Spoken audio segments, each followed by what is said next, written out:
Bids are in. The gavel has dropped. The auction is over, ladies and gentlemen. Here at WineBid, we are finally hammered. My name is Jeff McGurn. I work with us here in our marketing department. And with me, as always, is our resident wine auction expert, Paul Walker. Welcome, Paul, to another episode of Finally Hammered. Welcome, Jeff. How are things? What's going on? What are you drinking for today's episode? Well, I'm glad you asked, Paul. I have this beautiful bottle of, let me see if I can pronounce this correctly, Tenuta Bel Guardo. Nice.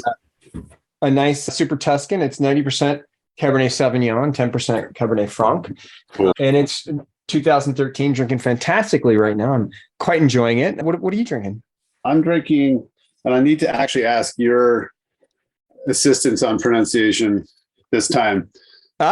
It's a Rudius with a Irish name, Fionbainise, Fionbainise. I have no idea. Fionbainise. Where's that from? Is that from Arizona? No, it's actually NorCal.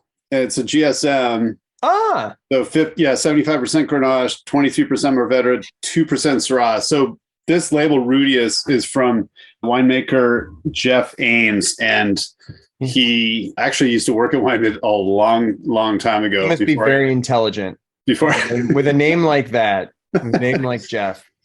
Exactly. But he created the label Rudius, and it does not exist anymore. And this wine, I think I've only ever seen for one vintage, but he's done Cabernet and then Grenache and Syrah, obviously, blends here, but he did single variety wines like Syrah and Grenache and Chardonnay too. And I don't think he made any Pinot Noir, but anyway, I had no idea what this referred to. So I actually was going to ask him, but I have to find out. Anyway, it's from 2011, which was challenging vintage, but it's tasting great. It's a lighter style wine, but it's delicious.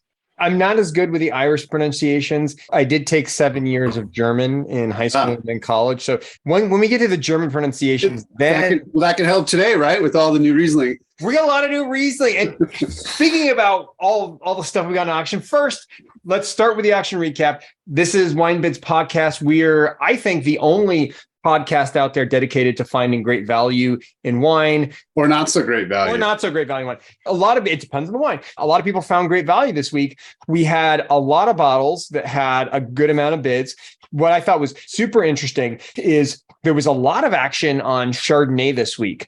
I don't know if you had noticed that, but we had a case of Kistler 04, which everything sold well above the price. We had 23 trackers, 14 bids, starting price at 65. It landed on 80. And then we had a Cumeu, River Mates, a Vineyard Chardonnay, Screw Cap. We had 11 bids, 27 trackers. A case of that, starting price at 25, ended at 53. So people were going crazy for Chardonnay. Are they getting ready for the holidays? Must be. Well, it's funny because actually the Cumeu River wines, they now kind of start at about $50. The 2020, I think, was in auction and last hammered at $95, believe it or not. And they are getting some big scores these days. But I think this one kind of, hadn't been in auction in a long time, if ever. And so, it's mature, right? It's got some time on it, but this winery has a following. I've never tasted the Chardonnay from them, but I've always wanted to try it. So I'm actually I'm curious about that. But that was interesting to see the whole case got bid up, twice the price. I was shocked to see the entire case get bid up twice the price. If one of the 12 people is in the Bay Area, Paul is your new best friend because he would like to try. Bring it by, the Napa warehouse, and we bring it by the Napa warehouse. Paul, trade something for it. Paul trade something for a glass of it.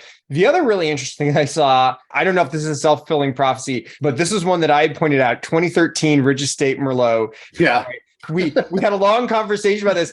This one, I was actually the first bidder on this. And obviously we don't bid against others. So I was the first bidder, but I was not the last bidder because this one had 22 people watching it. There were two of them. 9 bids went from 45 to 59, which I thought was fascinating. What do you make? What do you make of this? I think it's actually a question of rarity as far as that wine, hitting the auction. It doesn't come up that often. No. And, it's far less than Montebello and probably a couple of other estate wines, right? Because it's all from the Montebello vineyard. So it's got that estate appeal. And I think that's probably what pushed the price. That's my guess. And we just don't see it that much, right? I don't think we've seen much from any vintage. The 19, I think, was in not too long ago. But then prior to that, maybe the 16 once or twice. And, so it's just, I think it's the rarity and it's the estate fruit. Well, and also 2013. 13, yeah, it's almost 10 years old. Great vintage. So great vintage. You're getting a taste of Montebello at a fraction of the price. Right.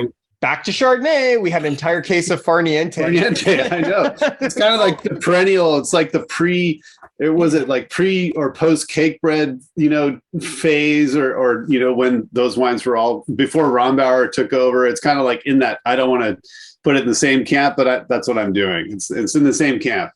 A lot of just people are super into Chardonnay right now. And then sort of number 3, now we're starting to get into single bottles. Right. We had a 2012 Keller Riesling, Trockenfell. Again, like I use that same word, but Keller has a major following. It can't be ignored. And any one of these wines is going to get activity these days. So, but it's still not, 30 trackers, 7 bids went from 40 to 50 and hammered at 50. $50 is still not crazy for a fantastic Riesling like that. Right. And there were couple bottles, and they both hammered the same price, 49. And it's not the best wine from the winery, but still it's appealing and attractive. But yeah, you're right. It's not, $9 above reserve is not crazy. It's not crazy. One of the ones that I thought was absolutely crazy, and I'm sure you're going to bring this up. 1996 Premier Napa Valley auction, Lacoya Howell Mountain Cabernet Sauvignon, 21 trackers, 7 bids, went from 45, started at 45 as reserve, hammered at $235. Right. What? Well, so this, I was waiting to talk about this wine because I think there's a number of things happening.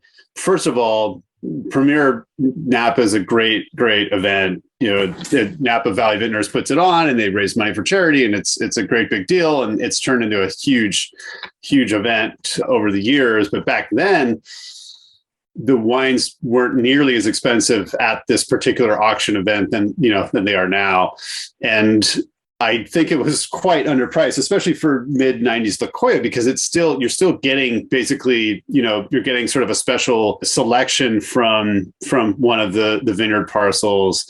And it was, this was from Howell Mountain. They used to make a Rutherford cab, I think, which was no longer after 95. I think that was it. So, this is early days for this winery, and it started out way low, but so I'm not too surprised. Now, if you look and some of the other Premier wines of today, they start at $225 and go up from there. So, and we've learned our lesson. Yeah. So I think it's the rarity factor big time. And, those mid-90s Lacoyas are great. And that should be a fun bottle to drink. And, nobody really recognizes Premier labels that much because it doesn't have the original winery label on it. So they always look kind of funny to people. It's always been a trade only event, but it's kind of exploded in the last 10 years. And anyway, that's a cool example. And it's not too surprising. Let's talk about another one that seemed to be a little bit underpriced in terms of reserve, especially for 2018 Turtle Rock G2. Turtle Rock. This is week 3 with Turtle Rock. Week 3 with Turtle Rock. 15 trackers, 7 bid, 2018. So it's not like a mid-90s. It has to be the James Suckling score, right? That's all I can think of because there's still a bunch left. There's so much stuff. $60 hammered at $121. Yeah, it's kind of crazy. And there's other G2 in. I think there's 17 vintage and not highly rated, or not as highly rated, I should say. So I think it's got to come down to Mr. Suckling's 99-point score. Let's go to another bottle that I thought was a little bit interesting to see have the action that it did. We did have 5 of them. Mm-hmm. All 5 sold. There were 18 trackers, 6 bids. It was a non-vintage Leacock 1872 Solera Madeira. I have my note here. I was like, Yeah. Madeira? Question mark, question mark, question mark, question mark. You just don't see a lot of Madeira. I feel like getting this much action at auction. I mean, have we, is this like 2022 going on 1822 or 1722 or something? Well, I mean, in terms of the way Solera wines are made, yes, right. It has like a microscopic portion of 1872 juice in it, and then a whole bunch of other vintages, and then whenever, I mean, it looks like it was bottled a long time ago anyway. So I'm not sure, how new the newest vintage in there is, but it's not like a single vintage from the 19th century Madeira, right? It's a Solera, so they're not as valuable. However, it is really, really cool. It's also in a basket, so it's a really neat looking bottle, and that's a great collectible. And for something with wine from the 19th century in it, I think it's a relative deal. Yeah, I mean, look, starting price 175, hammered at 195. Still not crazy for something like that. I just thought it was really fascinating. Like, we're seeing a lot of interesting action on sort of non-typical bottles that we would see a lot of action on, right? Sure. Yeah, that's a rare one too. I don't think you're not going to see that particular wine from that particular producer, Solera style, in probably a long time. And of course, it's a neat presentation with a little basket handle around it. So with a little basket handle. Moving on, 2000 Piper Heidsieck Extra Dry, 16 followers, 6 bids, started at 30, hammered at 63. I was looking at this bottle and it wasn't like it was like a super desirable bottle necessarily. Yeah. It's got 23 years of age on it.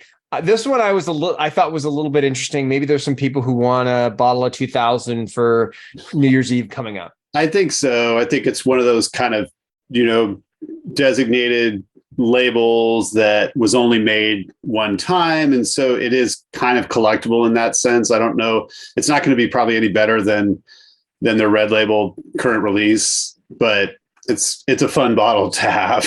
It's a fun collector's item. It'd be interesting to try that against some, more recent vintages of sure. It's like 20, and this is the one I'll end on. If there's anything else you want to, I think I know what you're going to talk about next. 2015 Prince of Hearts, the Blanquier.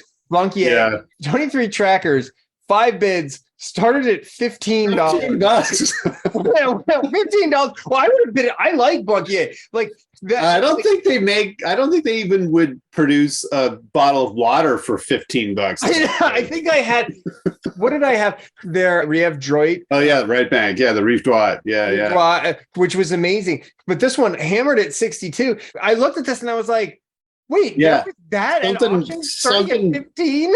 I think something snuck across somehow snuck across the auction block that, at the beginning, and people said, what, and it was definitely underpriced, but yeah, that was a pretty crazy bottle. What do you got? Was there anything else that you were watching before we jump into what's No, that was pretty much it. I didn't see the one thing I did want to mention that I thought was pretty crazy was there was a bottle of Romani Conti Corton Charlemagne last week, 2018 or 19? And anyway, I that was just one thing that stood out to me because, it was so kind of crazy high, and it had gone for a little bit more in a previous auction. Yeah, it hammered at 83.85, and last hammer was 9,050 in just a few weeks ago. So I was kind of surprised to see that it dropped a little bit, but that could just be the market. However, I don't think it had been in auction for more than a single week, so it was interesting to see that. But anyway, that was pretty much the other wine that I wanted to mention. What's really interesting to me though is that, let's sort of use this to segue in, because I think there's some stuff that I'm watching that we've seen, if you will follow LiveX, if you follow The Economy, and actually if you follow a lot of different particular regions, there has been, it seems like, a little bit of a receding of pricing in some regions. You and I have been talking about Burgundy hasn't seemed to have been affected by that, but could we see that Burgundy's clawing back a little bit from some of the highs that maybe we've seen in 2021, 2022? And so I think kind of a nice segue into what we're watching this week. I am watching a bottle of 1990 Domaine Romani Conti Romane Saint Vivant, which, already it's got two trackers, $3,500. We first saw it at auction in 2002 for $305. Boy, I'm sure you wish you had bought a few cases of it back then. But we last saw it at auction in December of 2021 for $3,350. Now we see it coming to auction at $3,500. I'm really curious to see, will we see this bottle continue to appreciate, or have we seen a plateau? Are we even seeing a little bit of a recession? And I use that word carefully, but are we seeing a receding of some pricing, even in areas like Burgundy, which seem in the past to have been pretty impervious to something like that? I think so. I think there's going to be more of just a correction with some of these prices. And we've seen this happen in years past, but I don't think overall that it's going to make a huge difference. And ultimately, if the market recovers or whatever happens in the next couple of years, the price will just continue to go up, especially as it becomes more rare and more collectible. Yeah. And by the way, let me be very clear. I don't think anybody's losing money on DRC in the long run. You may see the bottle go down a little bit in price, but I think you can see over an extended period of time, DRC is gonna hold strong. Let's talk about. I was looking at an 09 Louis Jadot Beaume Premier Cru Celebration. 1.5 liters. So we're looking at a mag here. Two trackers. We've got two of these. $155. That seemed like a solid price for a Premier Cru mag of Burgundy. This is exactly an example of wine that I don't like to bring up because you wanted to bid on it yourself. Yes, and because I've had this wine numerous times, and it was sort of, it was readily available, and it on release whenever that was in 2011 or 12 or something, and you could find it sort of again and again. It would pop up at the auction, and it was just continuously delicious and has been ever since release.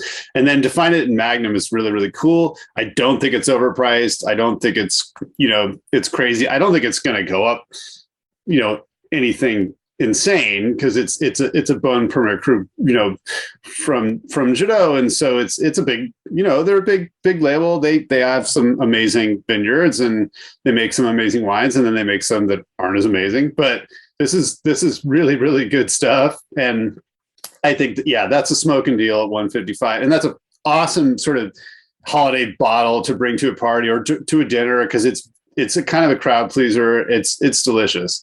That's one that I was looking at. So sorry for taking the steam out of your bids there, Paul. And by the way, I did not look at your tracking history or anything like that. I literally let's talk about an 03 Louis Jadot Bon Mar. This one, I was really interested to get your perspective. We're talking about Côte de Nuit Grand Cru, $360 does seem like a very reasonable price for a Côte de Nuit Grand Cru. Do you think that's a good deal when we talk about, a Berg Grand Cru from Côte de Nuit? Do you think that one is right at the right price? Do you think it maybe is overpriced?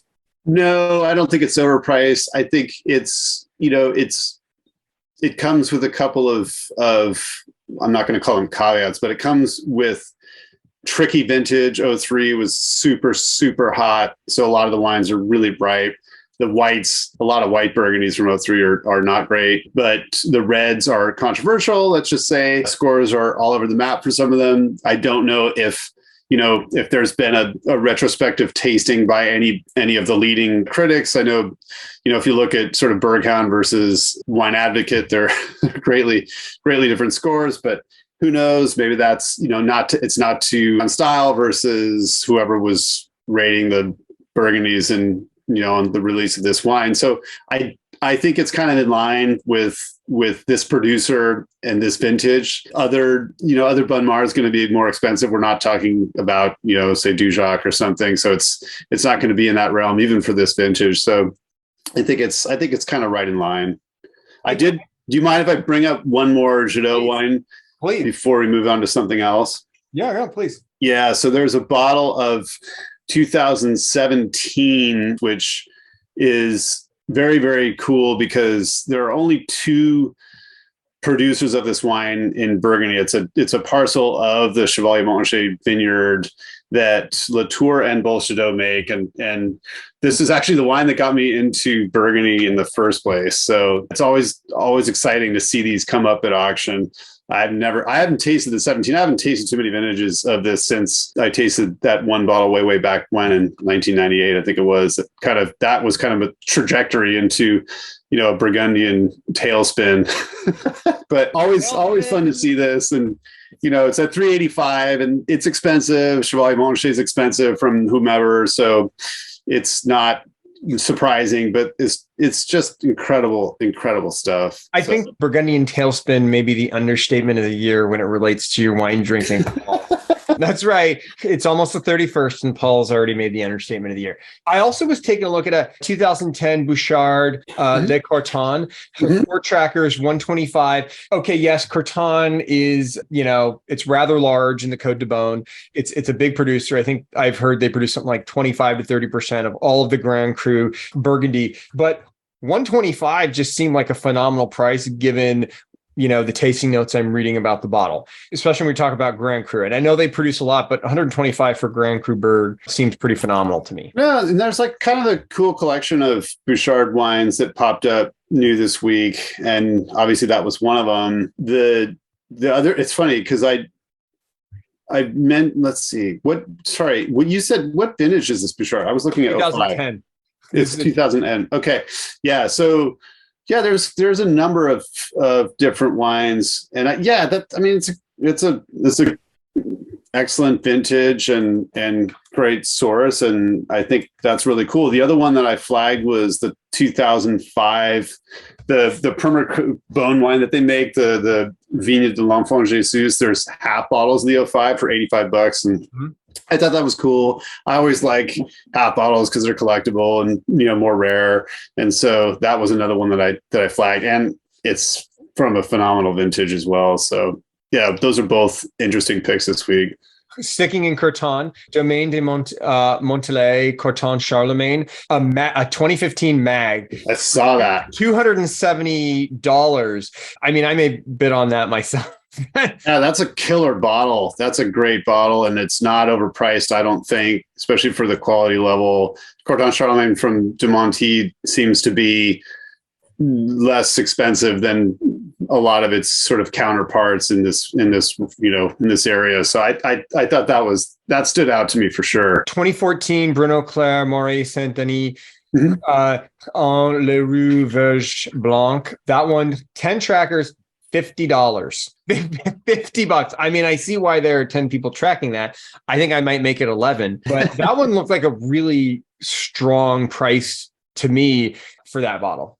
Yeah, it's interesting. Moët Saint-Denis, you don't see Moët Saint-Denis Blanc that often. That's what I was gonna say. Like even Côte de Nuit Blancs, just there aren't nearly as many. I thought that one would be really interesting. Yeah, very. This is a cool pick, and I think you're right. 14 fantastic white vintage, and $50 is not a lot. So that's something to go after for sure. I'm gonna mention one more. 08 Christian Moreau Chablis Leclos. That one, $95. I really thought that was a solid price for a Grand Cru. Yeah, it's so funny. I flagged the exact same bottle because I believe there are multiple lots of the same wine. And right? That one there are 2 of them. There's 2. Okay, yeah, because there's other Christian Moreau Leclos in the auction. There's 08, there's 10, because the 2010 actually started at less. The 2010 started, I think, at 85, and there's a couple different lots. One's got a couple bids on it, and there's also 14 fantastic vintage as well. Looks it's got a bid on it. It's at 91 currently. I had a whole note that like a lot of these Christian Moreau already have bids on them. and I was checking this out this morning. Yeah. So, you gotta move quick on some of these, because this producer, you never see this much in one sitting generally. So I'm surprised. And 08 is incredible Chablis vintage. So that Leclos 08 is awesome. That should be really, really good. Anything else? Any other Bergs that you wanna note before we move on to, let's say, Bordeaux? Sure. Yeah. If you won't mind me kind of scrolling rapidly here. Go for it. Because as usual, I'm disorganized and everything's mixed together. There's a bottle of 15 Dugat P Bourgogne Rouge. We mentioned last week Mazi Chambertin from the same producer. The 15 Bourgogne Rouge is $60. So this is kind of a, hate to say it, but entry level price to get to try the Dugat P wines. I always find too that Bourgogne Rouges and Bourgogne Blancs from stellar producers can actually be affordable, and also show you a glimpse into the window of the wine's quality and the vintage character and everything else. And so to me, they're still great deals because they're not anywhere near the Premier Cru or Grand Cru price levels, and they're a lot of fun to try, and they don't pop up that often. So it's fun to see those, hit the auction every so often. I did flag, I noticed there's a 19, we were talking about DRC a moment ago, where there's a 19, the Von Romane Premier Cru Cuvée Duveau Blocher, which is at 24.30, which is kind of astounding. It's the only Premier Cru wine that Romane Conti produces, and it's astoundingly higher than it used to be, but it's always kind of wild to see. And maybe, again, interesting to see if that hammers this week or not. Let's see. Sorry for the delay here, but I think there's an O2 Henri Boyot Batard Montrachet at 390. That kind of stuck out to me. 20-year-old Batard from Henri Boyot. That should be fantastic. And it's kind of priced in line with the Grand Cru whites from Henri Boyot as well. One more second. Bear with me here. I don't believe. Oh, yeah. I saw there's some 18 Pierre's Colin-Moret. We mentioned this producer all the time. Saint-Aubin Le Banc. I was kind of surprised because it's already let's see. The reserve is at $100. I don't know if it has bids yet at 100, but that's a lot to pay for a Saint-Aubin. But Colin-Moret's got the following that it's got. So that's why the prices are where they are. So not tremendously surprising there. I believe that is it for Burgundy this week. Oh, no, excuse me. I saw there's a number of Ramoisonnet wines in this week, which is another kind of larger negociant producer. They have a really impressive cellar right near the Rampart in Beaune, which is cool to see if you ever get a chance to tour. But the Grand Cru wines, some of them are very, very good and not priced like the sort of first tier producers in that realm. There's a Bienvenue Batard at $355 from 2005. There's a 2015 Chassagne Montrachet Les Changuins at $75, couple bottles at $75 reserve. And then there's an 04 Montrachet, 2 bottles at $415. So for Montrachet, that's not a crazy price. Also from a great vintage 2004, a great white vintage that is. And I think that wraps it up for Burgundies this week. If I find another one, I'll let you know. All right, one more. Sorry, one more. Okay, go. Sorry, 19 Sylvain Catillard, another one of my always followed producers. The wines are astoundingly expensive these days. They have been for a long time, but Bourgogne Rouge 2019, $140. Yes, unfortunately, that is an entry-level price for Sylvain Catillard, but could be really, really fun to try. It's phenomenal red vintage. So it's not going to be, it's going to be representative of the quality of the wine that Catillard produces at a fraction of, like I said before, at a fraction of the Premier Cru and Grand Cru vineyards. So that was a fun find. Let's travel to Bordeaux for a few moments here. I noted a 89 Linchbage. Yes. 315 in that. That bottle actually peaked at like 450. It did a few years back. Yeah. Seems like a reasonable deal for a bottle of Linchbage from 89. Have you had this wine before? I have not had an. You've got to try it. This kind of exploded the popularity and I think the reputation. Well, they had wines obviously going way, way back that were excellent, but the 89, when that came out, it's incredible. It's really, really good. And I think it's going to last a long, long time. So it still gets great tasting notes. There was a 16 Clinay for $100. Right. That's a phenomenal price for that vintage. Yeah. This is close to, if not lower than most on premier pricing, with the for Clinet, with the exception of maybe the 2019 All Premier season. It's got some age on it, and it could probably lay down. I mean, I'm sure it could lay down for quite a bit longer. Yeah, many years. So I thought that one was just really interesting. Yeah. I noticed that too. I definitely flagged that bottle, and Clinet is funny that way. I feel like, if it does get sort of universally high scores, the reserve goes up, the hammer obviously goes up, but 16 for $100, I did not think that was a crazy price at all. We have an 05 La Maison Aubryon at auction this week, $590. Right. What do you make of that? Well, this wine is very points driven, so that got the Parker 100, so that's going to push it to that territory.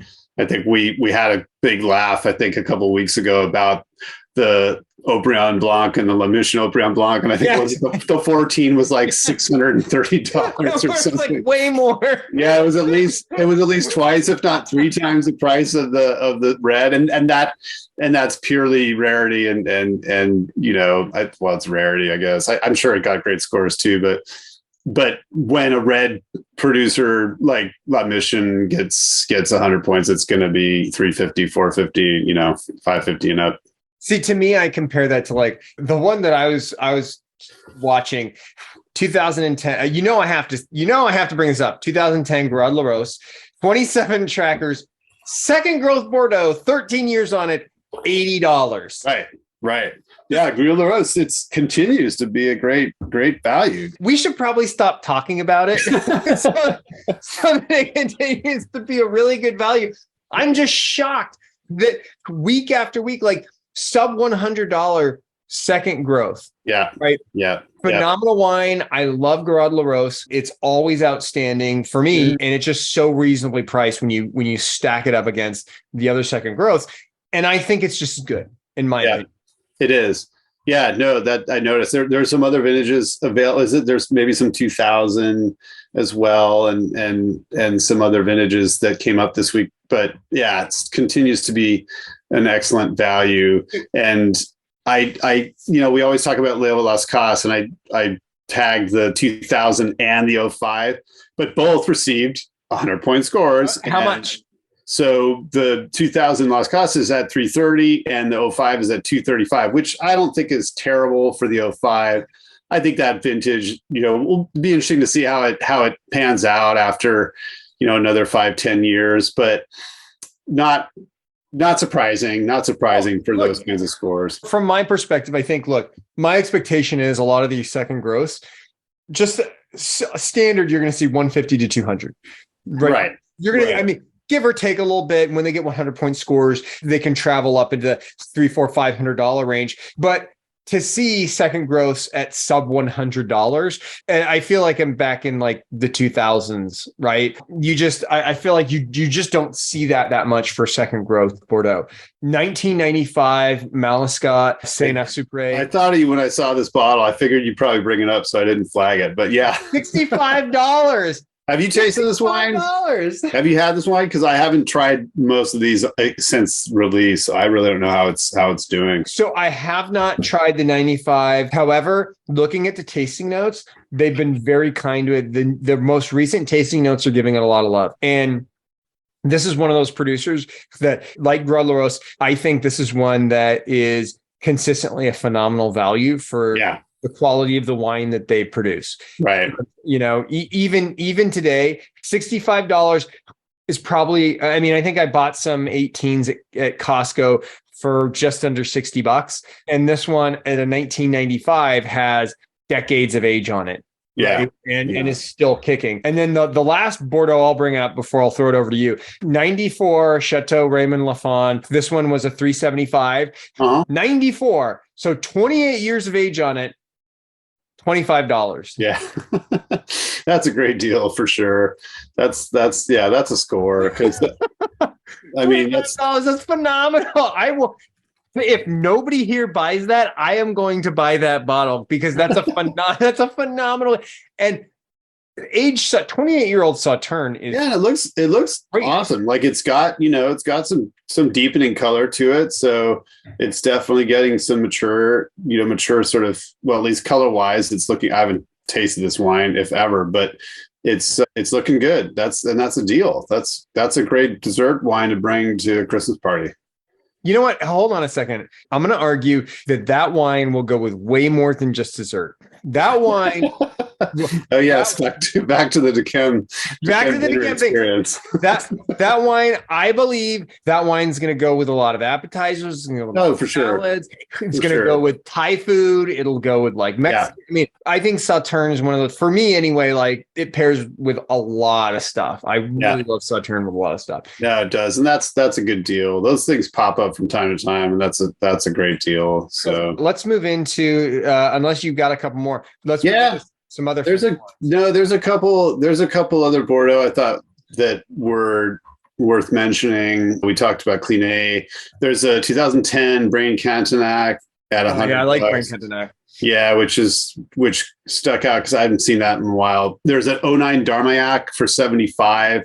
Obviously, this wine was very inexpensive back in the day, but I think that's probably drinking really well now. 2000 Ducru I saw at 230, which seemed pretty high actually, but that's again, I think I'm having just weird 90s memories. And then 2010 Label Poifer is in 2 bottles at 150. I didn't think that was, unreasonable.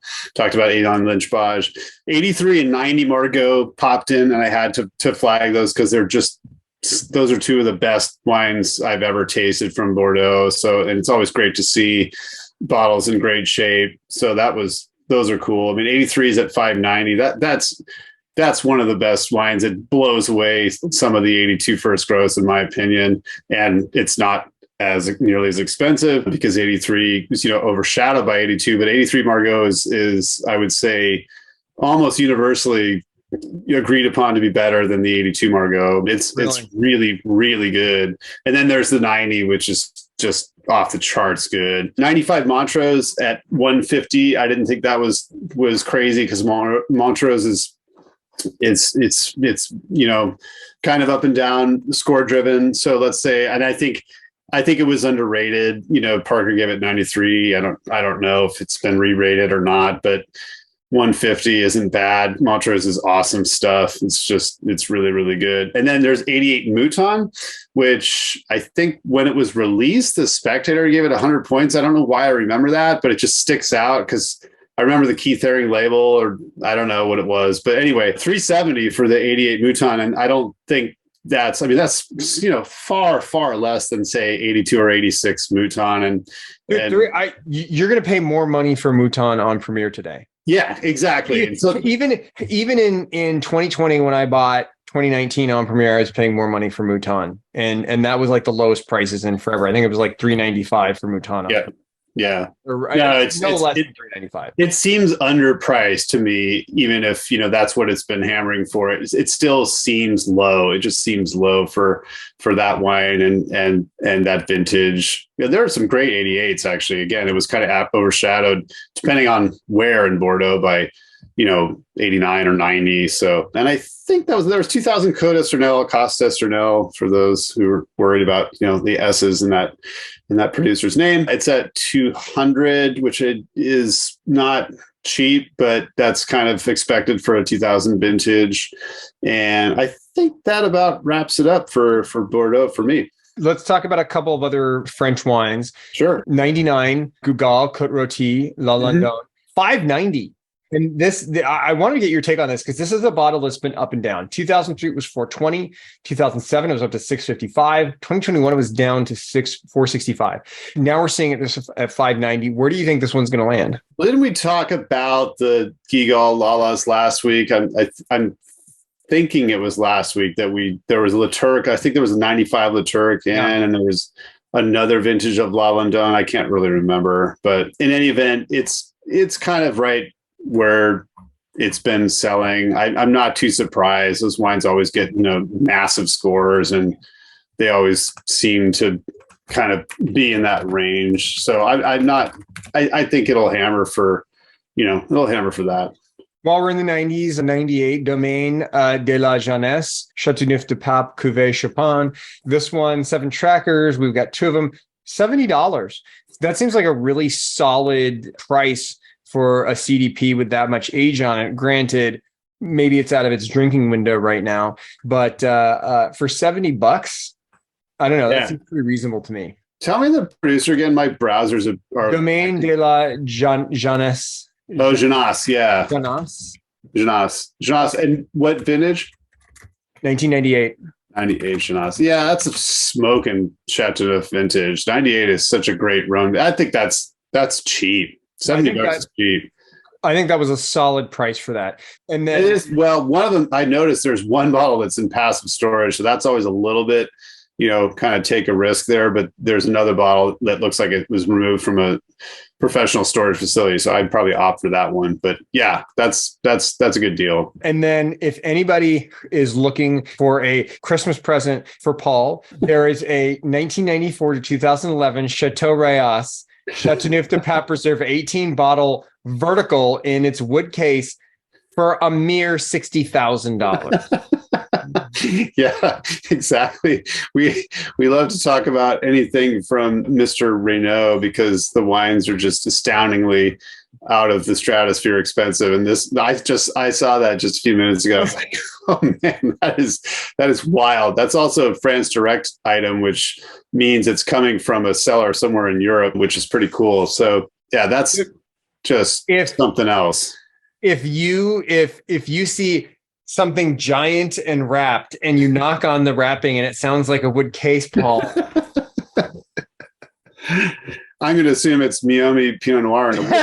And so 94 to 2011 Meiomi Pinot Noir vertical in the original Meiomi Pinot Noir wood case. We talked about one of these last week. 82 Domaine Tempier Bandal Cuvée Spéciale. Yeah, there's a bunch of Tempier in this week. A ton of 80 Tempier this week. Yeah.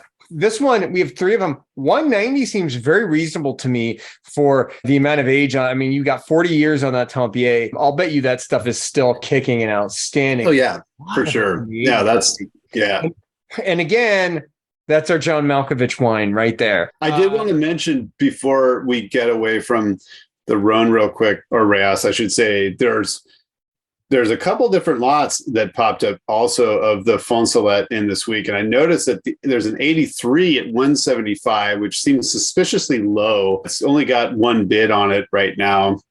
So that'll probably actually get bid up just because, Fonsalette seems to go for over $400 because right next to it, there's an 82 at 450. No bids on that yet, but major difference there in reserve pricing. But I haven't tasted either of those wines, and so who knows? Maybe the 83 is a dog. But I kind of thought that was interesting to see that it's the one. I mean, the 83 technically is the Syrah designated wine, whereas the 82 is not. And that probably has something to do with the price differential, but was interesting to see those. It looks, those are not from the same cellar as the Rayas vertical, but always wild to see these kinds of wines pop up. So those were two other new additions this week. Speaking of 83s, there were a bunch of Domaine de las Payeres, Gigondas. Oh yeah. Payer. I mean, $45 for an 83 Gigondas. I mean,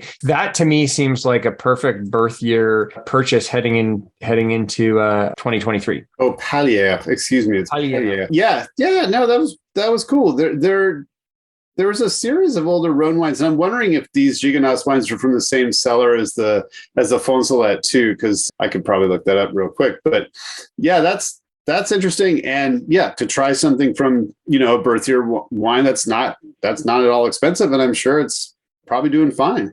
Let's hop across the pond. Let's head to the good old US of A. Mm-hmm. I'm going to hit one of your favorite producers, 1995 Caymus Cabernet Sauv. Cab Sauv, $95. I think that's a solid price for Caymus. It's coming from the 90s, probably drinking pretty decently right now. Yeah. That's good. That's about the cutoff vintage for Caymus for me. And then actually for anybody that has a friend with a birthday in the next couple of weeks, 82 Ridge Park Muscatine Zinfandel. Yes.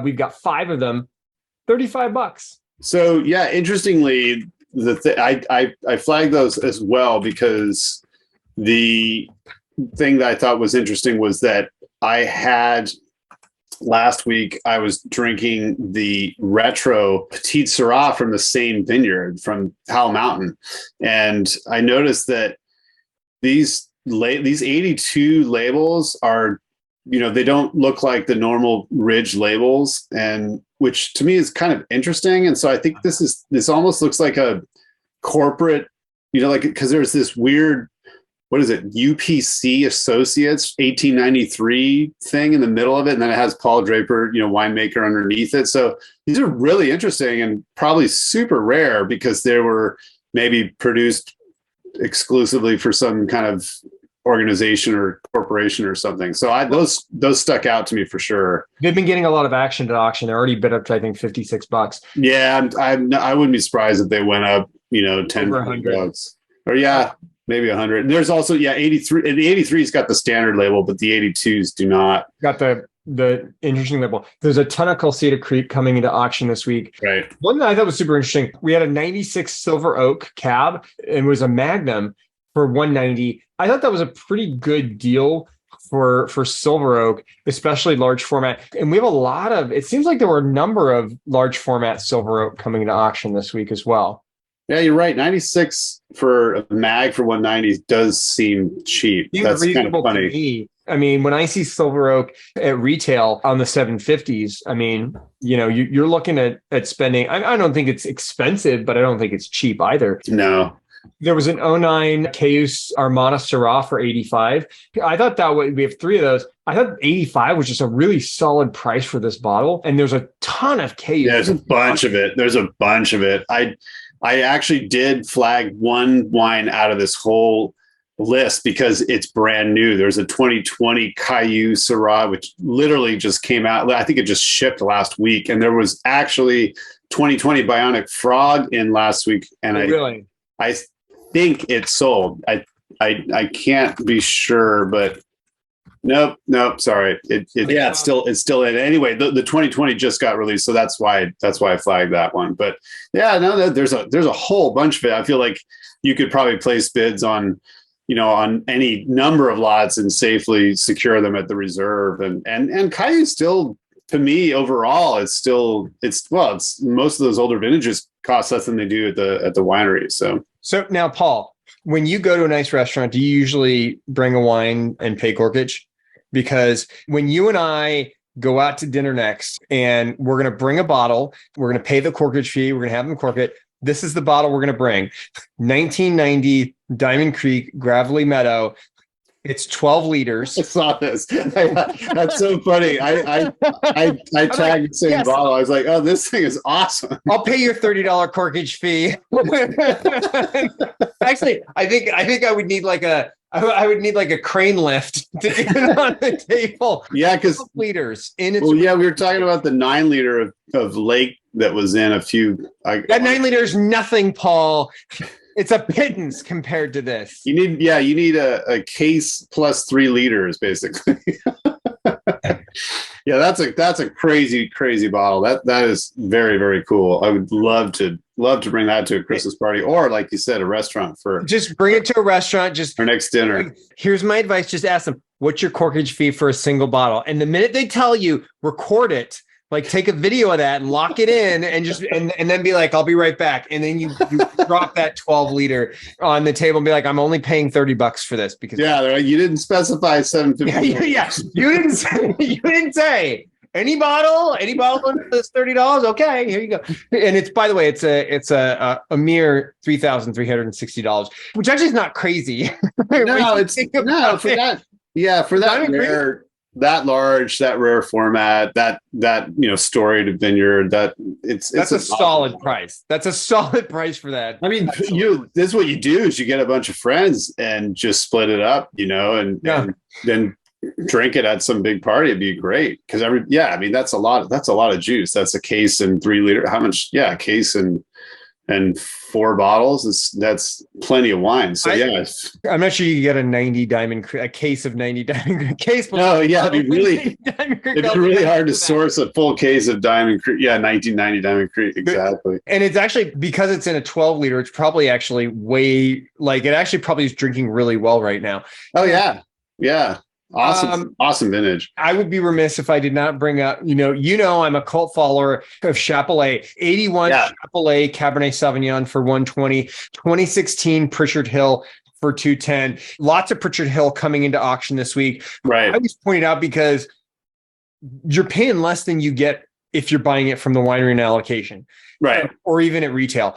Just phenomenal prices for both of those bottles. I think those are both great prices, right? I mean, 81 is probably over the hill, but there were a lot of great things produced. I know this is your vintage. I saw that too, and I think I would go after it because they're only going to go up in price as they get more and more rare. And that wine is still going to be good because, this place makes such amazing age-worthy wine. So I wouldn't be worried about it. I saw that there's a mag of 19 signature cab for 110, which is just a killer price. I'm sure the winery charges well more than double the 750 milliliter price at the, which is probably close to $100 as it is. So the mag for 110 for the 19, I thought was a great deal too. Phenomenal deal. There was just a ton of Turleys from the 90s. Yeah. Lots of really cool Turley. And don't forget, Petite Syrah is the stuff that ages for a long time. So don't be afraid of those 90s Petite Syrahs. And the one thing I was going to note is that Turley, that vineyard started in the early 90s. Some of the stuff that you're going to see there is some of the first wine that Turley produced. Yeah. So I think there's even some historical significance with that. But sure. A lot of great Turley. One that I thought was really interesting that I want to ask you about, 2018 Chimney Rock Cabernet Sauvignon for $50. This stuff retails for $80. Mm-hmm. Yeah. Or more. Right. So $50 just seemed like a phenomenal deal for Chimney Rock if you're into that. Yeah, it's I feel like it's one of those wineries that gets kind of discounted at auction because it's sort of well known and sort of has a fairly well-recognized retail presence. And in that case, newer releases of those kinds of wines are always going to be less at auction, unless they get huge scores or have some kind of underground following. But yeah, that's a good deal. I got to give you give me some of the US my domestic recommendations, because I know we're trying to keep it shorter here and so people's attention stays with us. So I'll just run through them if you don't mind. Please go for it. 19 Andremoli Magnums I saw, which is very cool. I don't see mags of Andremoli that often. There's a 19 EABA mag for $250. There's a 19 Grenache mag for $290. A bottle of 2012 Aubon Climat Isabelle Pinot Noir. Unfortunately, the proprietor passed away recently. He's incredibly well-known winemaker. Yeah, great stuff. And that's got to be drinking fantastically right now at 45. There's quite a bit of Barnett in the auction this week. And I actually really always liked the 90s vintages from them. I thought they were great. They got an amazing place up on Spring Mountain. There's a 97 Peacock Cab for 65, 95 Rattlesnake Hill Cab for 80, 91 String Mountain, just the Appalachian Cab for 70. Moving up to Oregon, there were some great magnums of Beaufrere. I flagged the 08 mag at 270. There's a couple of those. There's an 09 Beaufrere Vineyard mag at 150. 08 Upper Terrace mags at 220, 09 Upper Terrace at 150. There's a bunch of others, 750s as well, that came up this week. Moving on, 01 Bressler Cabernet. Bressler is it's kind of a very tiny little label. Bob Bressler created the label way back when, I think in the 90s, and then it no longer exists. So it's always fun to see those come up. And he's a very cool guy, very smart dude, and makes some really cool wine from St. Helena, I believe. 01 Caldwell Proprietary Red, which you don't see 21-year-old vintages of this stuff very often. 6 bottles of the 01 at 85. I thought was a great deal. Let's see. Give me another second here. Scrolling through all of the other wines we already mentioned. There's some Dragonette wines which popped up. I think those are kind of underappreciated. They fly under the radar, as it were. Pardon the pun. 2020 Duva Rita Pinot Noir at 30. There's a 12 Magnum of the Thompson Vineyard Grenache for 50, which I think is just a killer deal. I think those wines are fantastic. 2018 Feyman Beckstoffer Missouri Hopper. There's a couple other Feyman wines by the late winemaker Denis Malbec. And let's see. Sorry, just didn't mean to pause it, but because I know we're in a hurry. Oh, Jaffers. Yeah, Jaffers Syrah, Biennacido 13, Biennacido Syrah, 6 bottles at 35. That's a killer deal. This wine is not easy to find. It's fantastic Syrah. There's also 16 Petit Syrah at 4 bottles at 30. And then there's the 15 Upslope Syrah, which is their kind of high point collectible wine with the wax top. 4 of those at 55. Let's see, just a couple other things. I saw some Marciano Estate. I know, Jeff, you've got a huge collection of vintage Guess jeans, so you'll probably want to add the Marciano Estate Cabernet to your collection. That and True Religion. Exactly. It's funny. I haven't seen this wine come up very often, so there's a few bottles of it, but I tagged the 13 Estate Cab at 230. It's pretty rare up on Pritchard Hill, if I'm not mistaken. Oh yeah, and there's some interesting large and small format of Maybach this week. Maybach, if you want to prefer the correct pronunciation. Jeff, I think you've got a fleet of Maybachs that usually come and pick you up whenever you need to go somewhere. So, well, anyway. I changed them to match the TV guide. So I just get a new color one every week. You can now, the larger, for the larger vehicles, you can put the Magnums in, and for the smaller, size limos, you can put the 375s in. But it was cool to see 06 Materium and 08 Materium Mags, 430, 435 respectively. And then 2010 half bottles at 125. So that was really cool. There's 19 Memento Mori in, which is very rare, very expensive stuff. Doesn't come up often. 2 bottles at 245. Oh, this was cool. There's a vineyard in Bel Air, and it used to be made by the Fresh Prince.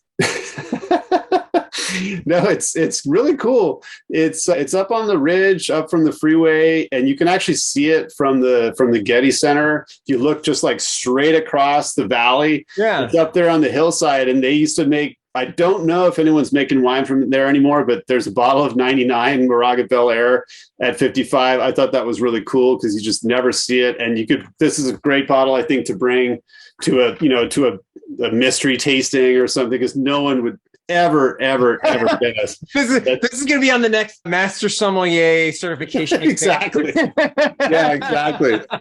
There's some great myriad wines, 13 Dr. Crane at 145. And I think other more recent vintages, also the Elysian, which was Mike Smith's double 100-pointer, 13 at 335. There's some Nine Sun, which is now owned by Realm, a bunch of Realm in the auction this week as well. But kind of cool to see the Nine Suns label, since I don't know if it's going to stay under their label or if it's going to change to Realm going forward. But 13, which I think is one of the earliest vintages, at 180, and then there's the 19 red at 195. And then there's some more Harlan wines in this week. There's some more penultimate, which we've hardly ever seen, so that was kind of cool to see. The 14s at 350 and the 16s at 250. And that's pretty much it. I mentioned Realm. There's a bunch of relic wines, which we hardly ever see. And there's all kinds. There was a ton of relic wines. Yeah. Coming in. It's like their library release or something. Yeah. Like somebody liquidated their relic collection or something. Yeah. And it's cool. I mean, they're Petit Syrah and the Grenache and the Ritual. They're all at like 35 for all different vintages. I didn't mention them because I was like, I'm going to go bid on those. No, they're excellent stuff. Great wines. Wines. Before we wrap up, there isn't a ton of stuff outside of what we talked about right now, but let's head all over the world. Australia. I've got a 98 Hardy's Tintara Shiraz, $20. We got 3 of those. That looked like, phenomenal deal. There's some tasting notes in the last few years that are saying it's drinking really well. And I'm a huge fan of Australian Shiraz myself. And $20 is just outstanding for that, especially some age on it. And then at 2000, Oliver's Toronto Shiraz Mag. There's a couple of them, right? There's 2 of those for $50. Yeah. From 22 years of age on a Mag. That's a great deal. And I noticed too, sorry, I didn't mean to go for it. But there's something stuck out. I didn't even know it was from Australia. That's how ignorant I am of these wines. But there's this Sami Odi, Smaii, 14 DW old DWOLD Shiraz, and then there's 18 same designation. They all have bids, so it kind of stuck out to me. It's like obviously this stuff has some kind of a cult following. And then there's the 18 little wine, it's called a little wine number 9 Shiraz at 75, and they all have, like I said, they all have multiple bids, so this stuff is super rare, and so that was kind of interesting to see this week because I've never seen those before. Unique bottles too, like they kind of look like sine qua non bottles or something. Yeah, they kind of look like sine qua non bottles. I'm going to head over to Germany. We had a lot of really cool Riesling coming to auction. New and old Riesling. And I hesitate to even mention some of this stuff because I've already started bidding on some of the old Riesling at really good prices, like an 88 Alfred Merkelbach Spätlese. Actually, I saw that. $30. We got $30. Yeah. Already one of them has a bid on it. That one I'll bet you is drinking phenomenal. I'm sure it's still an incredible place to go for tons of complexity and tons of value. So no, I can't argue there. 97 Heinz Wagner Sauburger Rausch Riesling Spätlese, $25. Yeah, there's just a ridiculous amount of 80s and 90s Riesling that has come into auction this week. And if you see my name, just let it go. There'll be other weeks for you. But this is my week for Riesling, and I love aged Riesling. Please. A lot of great aged Riesling. Spain, 64, and this one I thought was crazy. A 64 La Rioja Alta, which I love La Rioja Alta. Reserva 904 for $345. Yeah, that's a great deal. My note was like, Rioja Alta, 1964? Question mark, exclamation. I don't know. Did you see the Pescara Janus Reserva wines that were in? There's the 94. No. There's a couple bottles of the 94. Yes. One's got a bid at 135, and the other one's at 125. But those are cool because they're really, really good. And actually, I think do they both have bids? Maybe not. But anyway, cool wines, very, very good, last for a long time. No, one of them's still uncontested. So that was a cool Spanish wine that I saw this week that kind of caught my eye. And before we go, can I talk about because we were talking about Riesling, and I noticed some wines that are getting a lot of bids are the Von Winning wines. There's the Grosses Gewachs from multiple different vineyards, and I mean, they're not expensive, right? The 18 half bottles are at 26 right now. Yeah. The 19 Erstelaga is at 24.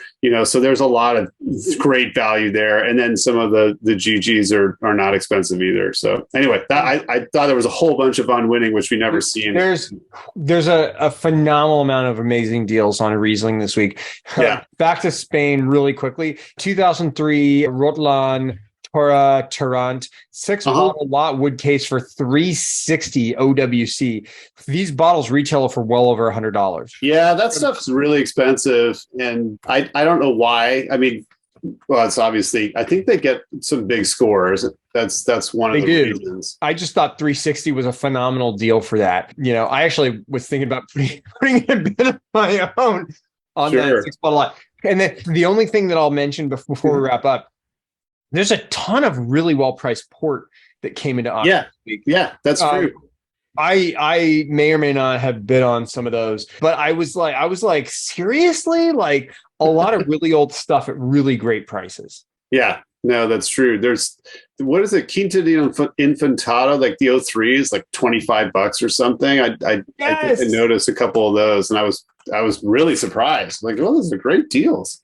I could not believe I had to do 3 double takes and then wash my eyes out like I'm a cartoon character, do one of these things, wipe my eyes. Just a phenomenal amount of great port that is coming to auction this week. Port's one of those things where it's always surprising to me what a great deal you can get. Anything else before we wrap up here, Paul? Yeah, no. And also, no, on the ports end, there's 97 Quinta Infantado and Infantado for 25, 8 bottles. So you probably score them at the reserve. And then 03 at $15. There's a full case. That's perfect to bring to a party if you want port. That's drinking, and that's a great deal. And then there's 97 Quinta de Noval Silva. I always follow this producer because I just love their stuff, and they make Nacional, which is insanely expensive and great. But 97 Quinta de Noval Silva, 6 bottles at $30 reserve. And oh yeah, one more thing, one more super hot Rhone standout. 83 Raymond Trollat Saint Joseph. This every once in a while we see the wines from Raymond Trollat. They're excruciatingly expensive, $1,100 reserve, but they have an amazing following. The wines are incredible. So I did want to point that one out before we jump off. Well, ladies and gentlemen, that concludes Finally Hammered here at WineBid. Just want to say, keep a close eye out because we do introduce wines fairly regularly throughout the week. Additional wines can come into auction. So there may be additional stuff that we haven't talked about. I always recommend folks take a look for themselves. But thank you for joining us, and cheers. Cheers. Thank you.